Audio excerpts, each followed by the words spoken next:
Gracias, Esther. Muchísimas gracias a todos los que aquí nos acompañáis y a quienes nos estáis viendo a través del streaming. Os puedo decir que la sala está llena y que me gusta ver las caras de curiosidad. Sobre todo porque tenemos la oportunidad de empezar en un foro que habla de empresas con la persona que representa. Yo siempre digo que es quien representa a todas las empresas españolas como es, porque es la casa de las empresas, la COE, ¿verdad, presidente? Que tenemos ocasión de hablar muchas veces, porque además colaboramos con las Chicas Imparables y hacemos cosas en común y, por lo tanto, es una fortuna poder comenzar contigo. Bienvenido y vamos a ello. Hablaba el ministro, acaba de decir sus últimas palabras de retos, oportunidades y desafíos. Son tres apartados como para que nos dieran aquí horas y horas de conversación. Pero desde el punto de vista del presidente de la COE, que representa a las grandes empresas, a las pequeñas y a las medianas, a los autónomos, a todos los que están en la casa de la COE, ¿en qué momento estamos como empresas españolas? Bueno, lo primero, muy buenos días. Muchísimas gracias a Forbes por la invitación, a Andrés, que no está aquí, al CEO también, y a todos vosotros, ¿no? Bueno, sí, la verdad es que son esos retos. Yo creo que los datos que ha dado el ministro son ciertos, es decir, son los que están ahí. Y hay una realidad que ha comentado que yo comparto, es decir, y es cuando vamos a decirlo, la realidad, en este caso, de lo que es el efecto de la digitalización y todo lo que supone, va muy por delante de lo que es la propia sociedad y la evolución, vamos a decirlo, analógica de la sociedad. Y es un hecho disruptivo que realmente te rebasa y donde hay que aplicarle muchos espacios. Yo creo que, además, tenemos que valorar en estos momentos todo este reto, ¿no? que además es global. Es decir, yo creo que es algo, la primera conclusión que hay que sacar, que estamos en un mundo global, donde estamos en estos momentos, ¿qué va a pasar con Europa con respecto al efecto de Estados Unidos, el efecto Asia? Y cuáles son los retos de Europa si nos queremos acabar convirtiendo en un parque temático, como dicen, o realmente queremos liderar nuestro futuro. Y para eso es muy importante, y se ha hecho referencia también al informe Draghi, y yo quiero hacer referencia también al informe Letta. Yo soy vicepresidente de los empresarios europeos y en Business Europe hemos trabajado mucho, especialmente con Enrico y también con Mario, en estos informes, porque es también poner las bases precisamente para luego poder ganar esos retos que también planteaba el ministro, ¿no? Entonces, primero, Draghi está hablando primero, yo creo que un primer punto fundamental, dice que la empresa es clave precisamente para realmente ganar este futuro. Yo creo que es la primera conclusión que todo el mundo tiene que sacar. Es el mundo empresarial, privado especialmente, el que tiene que sacar adelante este efecto. Y habla de varios conceptos. Voy rápido porque si no te tiras toda la mañana, como decías. ¿Qué habla? De innovación. Innovación significa muchas cosas. Innovación significa inversión. Todavía estamos muy lejos en la innovación. Incluso con los acuerdos de Lisboa debiéramos estar en el 3% del PIB y en España no llegamos ni al 1,4% y encima con las universidades, o sea, que nos queda un recorrido larguísimo. Habla de energía. Cuando se ha hablado de los centros de datos, la energía limpia es fundamental. La inversión de Amazon de 15.000 millones de euros en Aragón, la clave, el otro día la presentó en COE, la clave, precisamente una de las claves es que la energía es limpia. Habrá que hablar en España del agua también. Lo digo que es otro de los debates. Parece que no tiene nada que ver con esto, pero tiene mucho que ver porque el agua también influye muchísimo en este asunto.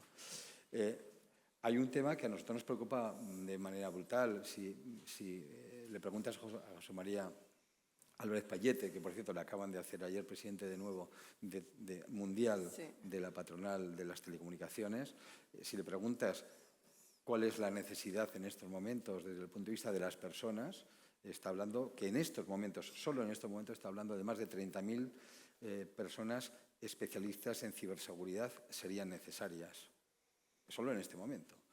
Y eso significa, que te lo dejo para la siguiente pregunta, pero que es muy importante, es la búsqueda del talento. Y cuando decimos la búsqueda del talento es que necesitamos gente. Es decir, esto va a cambiar los empleos, van a pasar de ser de una manera a ser de otra, como pasó con la revolución del motor, o etcétera, etcétera. Yo creo que esa es otra de las realidades en las que se está. Eso por un lado. Y por otro lado, hay otro tema, y lo dejo ahí, que todavía incluso es más importante, que es cuál es el espacio para manejar esto. Y ahí me voy al informe de Enrico Letta. Claro, todo esto, cuando en Estados Unidos todo se regula con uno, aquí 27. Si venimos a España, más 17, más 2. Así es muy difícil que compitamos, así es muy difícil que gestionemos una realidad imparable y una realidad que se tiene que gestionar muy rápidamente. Es decir, no tenemos una unidad en la energía, desde el punto de vista del mercado de la energía en Europa, no tenemos la unidad de capitales ni financiera, etcétera, etcétera, etcétera. Porque la propia regulación, que también decía el ministro, es que la regulación de este tema está muy bien que se haga en España, pero si es que, lo he dicho, esto es global. Por mucho que nosotros regulemos cuál es la ética de la inteligencia artificial en España, si mañana tenemos un señor que está en otro lugar, nos va a invadir exactamente igual. Si la tenemos solo en Europa, va a pasar exactamente lo mismo. Esto es algo mucho más potente que todo eso. Y por último, yo creo que hay otro dato que ha dicho el ministro que es muy importante, y es los datos en Europa son de las personas y los datos también tienen valor. Yo creo que es otro de los elementos también importantes porque posiblemente habrá que evaluar cuál es tu capacidad patrimonial por los datos que utilizan por ti. Yo creo que es otro de los temas, porque cuando se habla del tema fiscal, que es otro de los temas que habrá que hablar, es fundamental ver que el equilibrio desde el punto de vista de la sostenibilidad fiscal viene como consecuencia de que los datos son de uno, no son de las plataformas. Yo creo que ese es otro de los datos importantes que va a haber que hablar. Fíjate, hemos hablado de innovación, de energía, de regulación, de todo eso lo iremos viendo, sobre todo porque es justo el marco que efectivamente desarrolla el informe de Draghi. Que todo eso se resume en hay que hacerlo y, sobre todo, si hubiera que decir cuál es el primer mandamiento que resume todos esos, es la competitividad. La competitividad de Europa, porque los desafíos y los retos están en la competitividad que nos enfrenta a Estados Unidos y a China, fundamentalmente.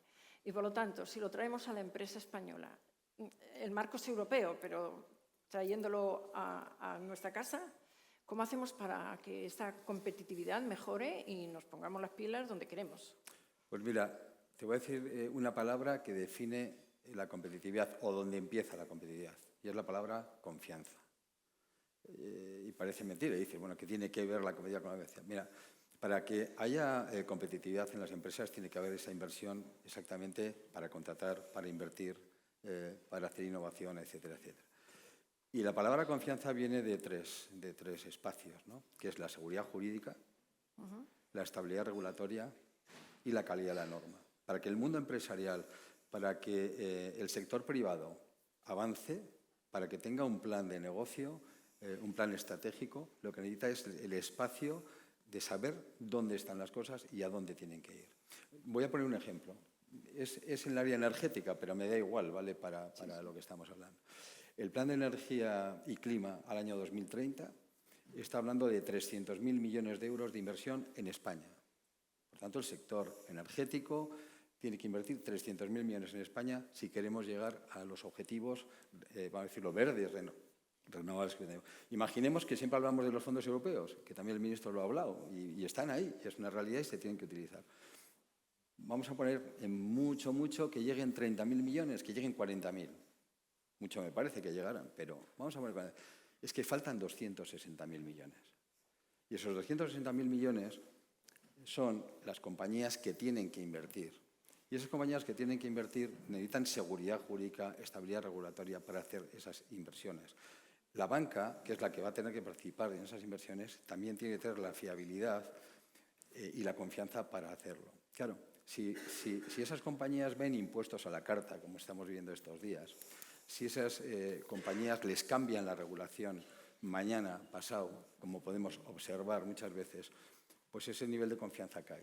Y si ese nivel de confianza cae, pues inmediatamente pues todos estos grandes proyectos y grandes expresos caerán, porque esas compañías irán a otro lugar. Es decir, yo creo que ese es otro de los temas que tenemos que darnos cuenta, que competimos en el mundo y que el mercado de capitales va y se mueve exactamente donde está la confianza. Es decir, yo creo que ese es un elemento, puede parecer muy genérico, pero es que es uno de los temas que estamos pidiendo en estos momentos de una forma muy importante en España, no solo para este asunto, sino para muchos más. Es decir, yo creo que eso es uno de los temas claves en estos momentos que tiene en estos momentos el mundo de la empresa privada necesidad, ¿no?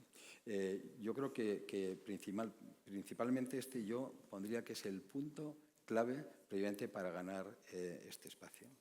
Y también esa transformación que estamos diciendo que tiene que ser digital, que por cierto me ha gustado mucho cuando el ministro ha dicho que la están haciendo las empresas, la está haciendo el sector privado, y también ha hablado de esta colaboración público-privada, que me parece esencial, ¿no? Yo creo que es algo esencial para abordar sobre todo el tema de la innovación, porque no hay transformación digital, no nos vamos a acomodar a nada, a ningún cambio, a ninguna revolución, si no innovamos.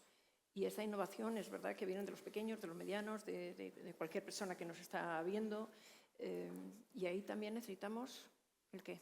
El mundo de la innovación no hay que irse más que a Estados Unidos para ver, viene del sector privado. Pero es verdad que todo lo que sea la colaboración público-privada es realmente el futuro. Por eso a nosotros nos preocupa, bueno, nos gusta que se diga que se va a ver al sector privado como punta de lanza en este asunto. El problema es cuando desde lo público te quieran regular y te quieran plantear qué es lo que hay que hacer. Y cuando hablamos de subvenciones, cuidado, porque ¿tú crees que a un señor que tiene una tienda de batas en Galicia le hubieran dado subvenciones en su día y el pedazo de empresa que tienes? ¿O tú crees que un señor que tiene una carnicería en Valencia le hubieran dado alguna subvención y sabemos hoy en día quién es y no nombro? Es decir, cuidado. Es decir, realmente cuando vemos a los grandes prohombres y mujeres de este país, grandes empresarios y empresarias de raza, que yo digo, vienen realmente porque han iniciado un proyecto con mucha fuerza y ahí están. Es decir, yo creo que cuidado con esa regulación desde arriba, porque muchas veces lo que hay que dejar es que fluya desde abajo ese espacio. Pero sí existe un problema, y en estos momentos en España, bueno, en todo el mundo, ¿no? Y existe en Europa, pero en España, lo focalizo aquí, lo decía antes, uno de los grandes problemas y retos que tenemos es la búsqueda de talento. O sea, en estos momentos para esta revolución nos falta gente. Hablaba de lo que plantea el presidente de Telefónica, pero cuando tú hablas en ingenierías, alguna ingeniería española le faltan 2.000 ingenieros, muchas 600, 500, 400, y además tiene un problema. La gente está muy preparada. Hoy en día Ursula von der Leyen, lo decía hace pocos meses, dice que ya no son las empresas las que buscan a las personas, sino que son las personas las que buscan a las empresas. Y los jóvenes o al revés, muchísimo. ¿Y los jóvenes ponen un foco en eso? Sí, pero es que la gente muy cualificada, efectivamente, eligen, es gente muy buena, pero hay un problema ahí. De hecho, están en segundo carrera y ya están fichados. Esa es una realidad. Pero se está dando un hecho que yo creo que es un problema hasta que ese gap se iguale, y es la rotación en el empleo. Y yo creo que eso tampoco es absolutamente nada bueno. Es decir, o sea, la rotación de gente preparada en estos momentos no es buena porque al final, bueno, pues, por decirlo, ese espacio para identificarte con tu empresa, para hacer equipo, es algo que está fallando. Por tanto, ahí tenemos que trabajar intensamente, muchísimo, en provocar que se trabaje más en las carreras STEM, las famosas carreras STEM. Cuando hablamos de igualdad, y lo hablamos muchas veces, es fundamental que las chicas se incorporen a las carreras STEM. Solo 1 de cada 4 están haciendo estas carreras de ingeniería, etcétera, y además el 50% hace medicina. Cuidado, que es que necesitamos médicos también y médicas, pero realmente son en los espacios donde va a haber los nuevos empleos potentes. Yo creo que esa es una realidad, y eso es un problema de aptitud, con P, que tenemos que trabajar.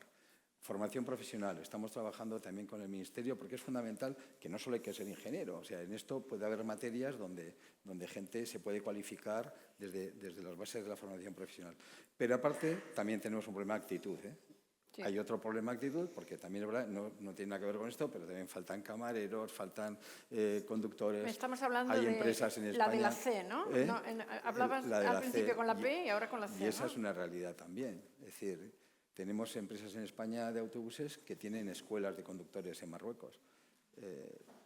Y creo que aquí, y estamos hablando de empresas que tienen sus convenios en orden, etcétera, y son buenas empresas. Es decir, que esto es, yo creo que eso es el punto de la formación. Yo creo que tiene que ser uno de los puntos claves previamente si queremos ganar este espacio. Es que precisamente yo quería ir ahí porque no solamente es identificar el talento, sino luego retenerlo también en este mundo global donde uno ya teletrabaja y puede hacerlo en los 5 continentes, pero sobre todo viniendo aquí y al gap, que antes utilizabas esta palabra. Hay un gap entre la formación y las necesidades empresariales realmente, entre donde nos preparamos y lo que la empresa necesita. ¿Cómo se arregla eso también? Para focalizar y para saber, el ministro ha dado un dato de no sé cuánto se ha apuntado, lo tengo todo aquí apuntado, y luego me lo estudiaré, empleos en ciberseguridad, todos estos nuevos empleos que se ofertan, pero yo creo que eso no cala o no incentivamos para que nos formemos o los jóvenes o quien quiera se formen justamente en lo que la empresa va a demandar, la empresa demanda. Yo creo que tenemos que potenciar muchísimo lo que es la formación dual, que es la suma de lo que es el centro de formación, la empresa, también en este caso el ministerio, donde puede haber titulaciones que se van adaptando.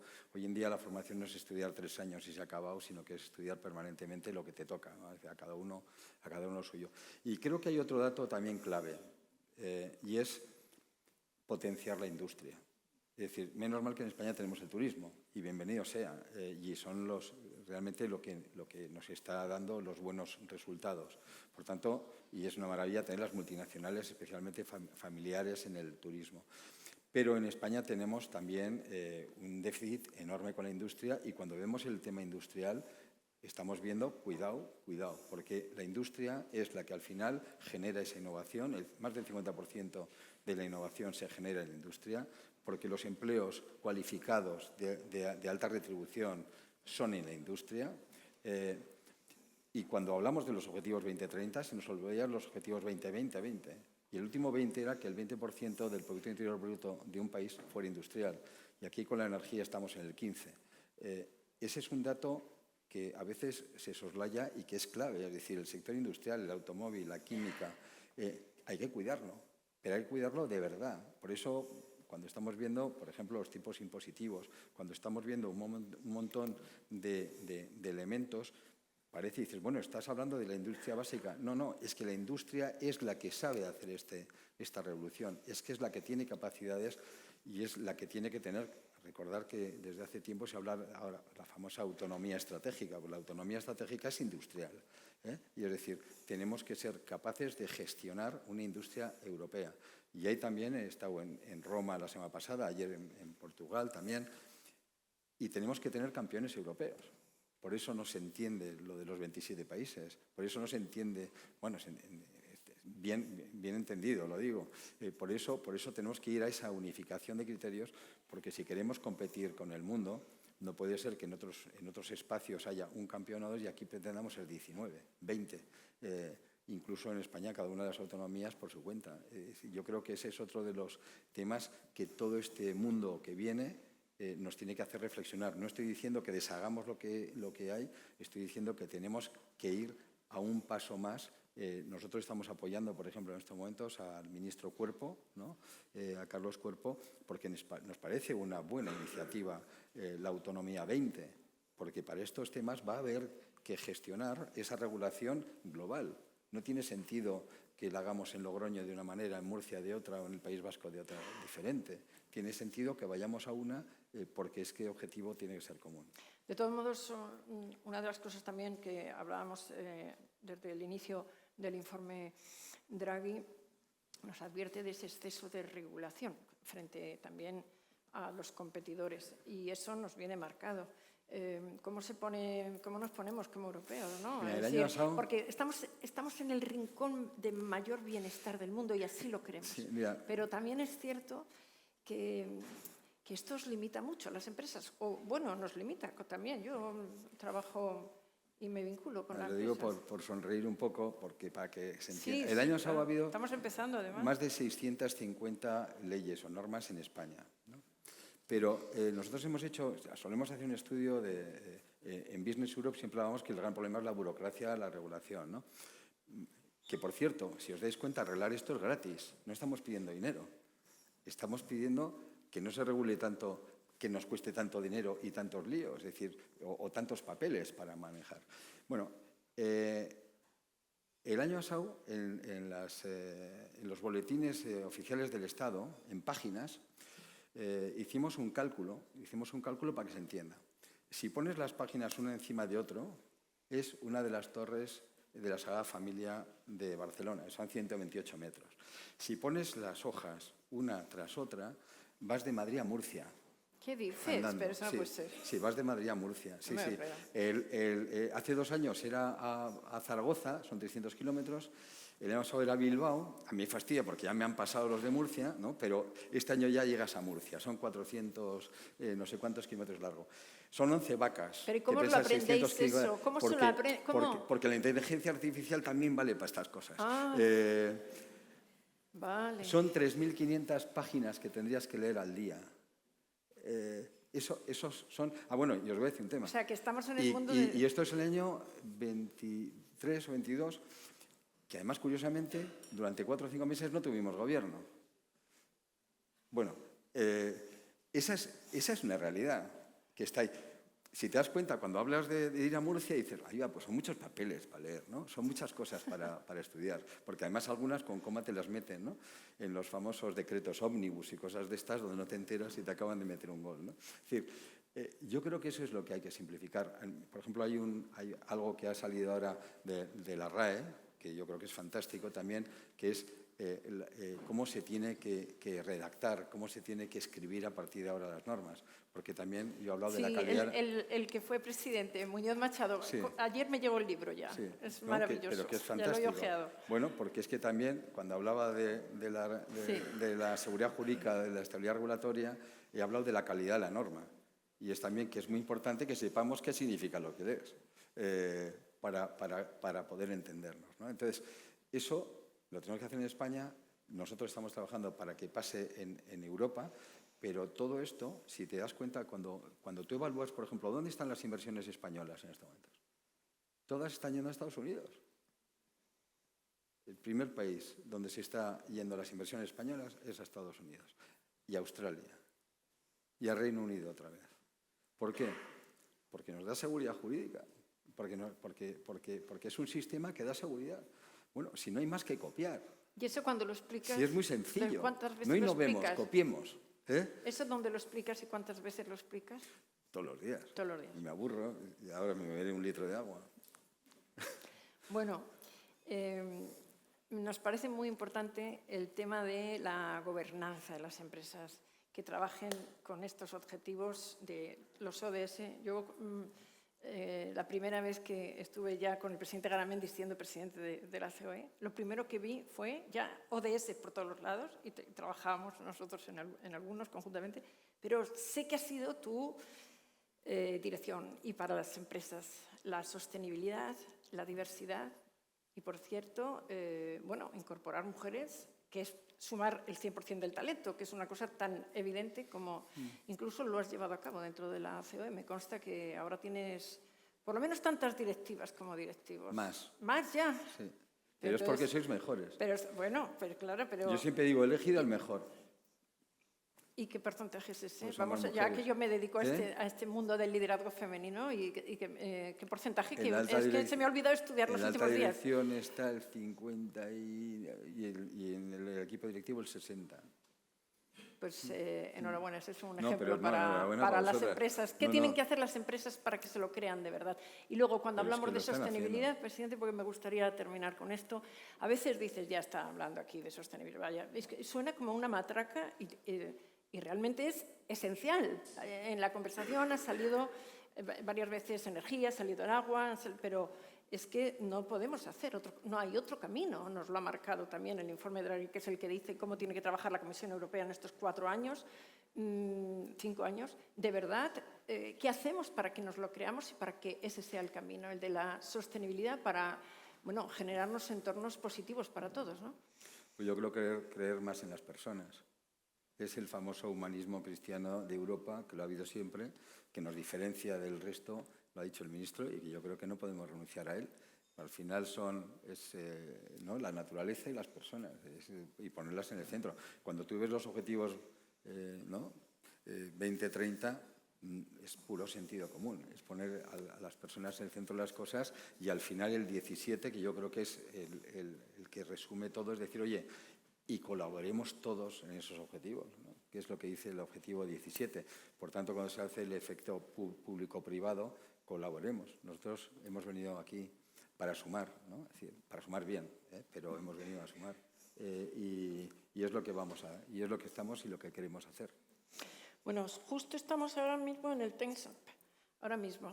Pero antes de irnos, si yo le preguntara al presidente de COE cómo se encuentra el optimismo, que sé que es un optimista irredento, pero viendo el panorama económico o empresarial o europeo o mundial o global, no sé, con las variables que quiera usted introducir de regulación, de lo que usted quiera. Yo siempre digo que hay 2 formas de ver las cosas, ¿no? Una es hablar directamente de este tema tal, y siempre digo, y a la salida hay unas bandejitas de plata con orfidales para que la gente salga y disfrute, ¿no? Y la otra es, yo creo que hay que ver con optimismo las cosas, saber cuáles son las capacidades que tienes y tirar para adelante. Y es lo que ha pasado. Y además siempre se ha dicho lo de, es que nunca, ¿cuántas veces hemos oído? Estamos en el peor momento. Bueno, pues seguimos en el peor momento, porque lo hemos oído durante muchos años en distintas épocas de la vida. Yo, desde luego, y al mundo que represento, que es el mundo de los emprendedores, el mundo que emprendedor tiene que ser todo el mundo, ¿no? De los empresarios, de la creación de talento, de riqueza, etcétera. Nosotros no tenemos derecho a ser negativos, tenemos obligación en la sociedad de tener un carácter positivo y los buenos navegantes, yo que soy del norte, se hacen en aguas turbulentas. Ahí es donde aprendes a navegar. De verdad, navegar en un lago no tiene mérito. Pues qué buenos consejos para terminar. Perdón por si alguno navega en un lago, pero vamos, es decir, pero es más, si lo haces allí, cuando navegas en el lago, disfrutas muchísimo. Me quedo con esta expresión que acaba de decir, tirar para adelante, y sobre todo con este optimismo, que es lo que realmente necesitamos para tirar adelante con energía. Un aplauso para Antonio Garamendi. Gracias, Antonio, presidente, por habernos acompañado. Gracias.